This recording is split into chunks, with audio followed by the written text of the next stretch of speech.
La ville d'Ottignies-Louvain-la-Neuve a un statut tout à fait particulier en Wallonie. Composée de deux centres urbains, elle s'est depuis fort longtemps imposée en tant que ville piétonne créative, multiculturelle, dynamique et ouverte sur le monde. Ce qui fait d'elle une véritable Smart City. Une ASBL nommée Maison du Développement Durable y a par exemple été créée en novembre 2007. Fruit d'une collaboration entre la ville et l'université, il s'agit d'une association qui préconise la transition vers une société plus écologique et équitable. Mais surtout, l'Assemblée générale de la Maison du développement durable a impulsé depuis 2013 un processus de réflexion nommé Ville Laboratoire de Transition. Un forum d'orientation s'est ainsi tenu en septembre 2015 afin d'entendre les points de vue des différents acteurs de la ville-université et par le dialogue, esquisser la trame d'une vision partagée. Le but est de concrétiser une série d'expériences pilotes de la transition.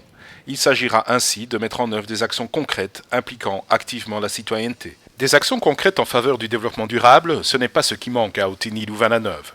Comme nous le confirme Alain Dangoisse, coordinateur de projet, en évoquant le concept de la ville en transition, une vision bien particulière de la Smart City de demain. Une interview à découvrir plus en profondeur dans un prochain numéro du mouvement communal.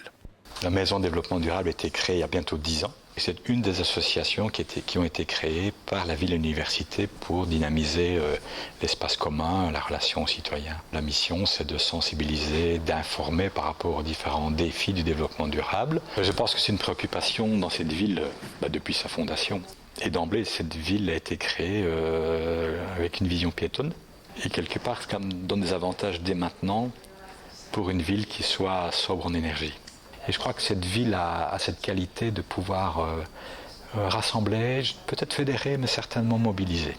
C'est une ville aussi où on permet des expériences. C'est nécessairement multi-acteurs et c'est ça qui est passionnant. Je pense que la ville en transition, c'est à la fois une émergence double, une émergence citoyenne qui revendique ou qui reprend un peu sa capacité de rêver, d'imaginer, de développer une vision et d'expérimenter.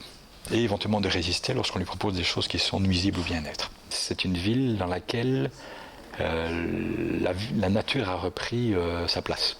Peut-être que les communes rurales peuvent être un peu pionnières, pilotes, en revendiquant ou en étant un peu résistantes. Autrement dit, dans les zones rurales ici, il serait pertinent de relocaliser l'économie.